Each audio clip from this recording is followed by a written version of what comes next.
Hi there. In today's video, I'm asking the question, would you ever stop sending money back home if you found out what your relatives were spending that money on? Let's get into it in today's video. If we haven't met, my name is Natasha Chumia, and on this channel, I like to give you information and inspiration on the Zambian real estate market.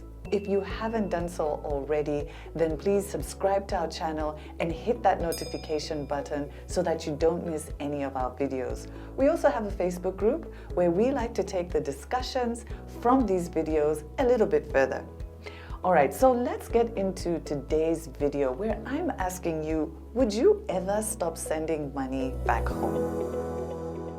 Now, here's some interesting statistics on remittances that come into Zambia. So data provided by the World Bank showed that between 2020 and 2021, remittances increased by a whopping 80% to over $240 million. Those are hefty amounts. It seems that you guys in the diaspora are still committed to your home country, Zambia. It still remains dear to you, and you still want to look after family and relatives here back home, no matter where you live or whatever passport you're holding. Now, those World Bank figures were also confirmed by a study that was done by the International Organization of Migration. Now, their study showed that over 55% of the Zambian respondents said that they send between $200 to $3,000 every month or every quarter back home. All right, so the commitment is really there. But if you are living in the diaspora and you're sending money back home, would you ever stop if you discovered what your relatives were really spending that money on? So what brought about this question is because one Saturday I was in the hair salon minding my own business and I was watching some YouTube videos. So I came across this really interesting YouTube video, which was a compilation of different young people from the diaspora, not just from the African diaspora, some also from the Asian diaspora, living abroad, and they were all saying about how they had stopped sending money back home. A lot of them were posting on TikTok. For those of you over 45, that is a social media platform. But a lot of them were posting on social media talking about how they had stopped sending money back home. There was one young lady who stood out to me. She was from Guinea, and she used to send between $400 to $800 back home. She's living in the US, and this is the amount that she would send to her family and relatives back home in Guinea. So she recently posted a TikTok saying why she had stopped sending money back home. And what she said is that when she went back home for an extended period of time, she discovered that the same relatives who would call her up and be desperate for money were actually living a better life than her. They regularly went out to the club, they would be smoking shisha, having a good time, turning it up. And she said what they spent going out and having a good time was enough to buy food for a month. They drank lime juices all day and they changed their hairstyle every 2 weeks at the best salons in the city. All things that she didn't do herself while living in the US. In fact, in the US, she's working 2 jobs, she's budgeting, she's cutting down her expenses, all so that she can send that $400 to $800 a month back to her family at home. So this is what led her to change her mind and just stop sending money back home. So they're doing all of these things, living this, glamorous lifestyle that you don't even have in America.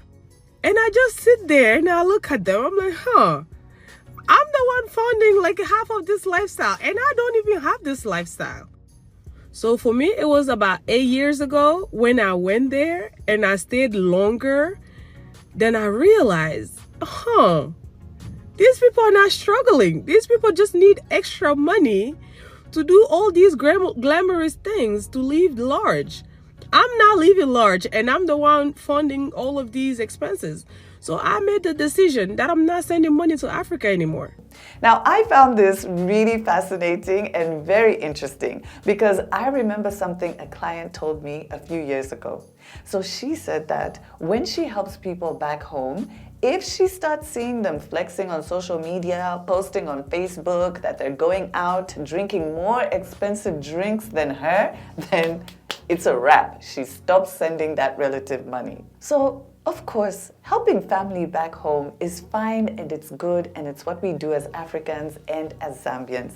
But it really made me think that there are really 3 key things you should think about when you're sending money back home. Number 1, are you funding a real need or are you funding a lifestyle, and an excessive lifestyle at that? Number 2, do you have any boundaries about how you're sending money back home? So for example, how much and for how long and for what purpose? So I have another client from the diaspora and they said that they only send money for school fees and funeral assistance, and that's it. Number 3, is your sending money back home negatively affecting your own financial security? So many comments to that video that I was telling you about actually sympathized with that girl's position and all the other people that shared about stopping sending money back home.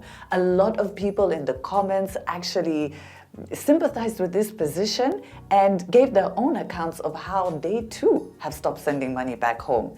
And they said that once they did this, they were actually able to start saving, investing, and planning for their own financial well-being. We did a whole video on the black tax, which was really based on a lot of feedback and guidance, I would say, from you, our diaspora community. So in this video, I want to talk about something that we all go through as Zambians, as Africans, which is supporting family members who are in more difficult situations, and we call it the black tax.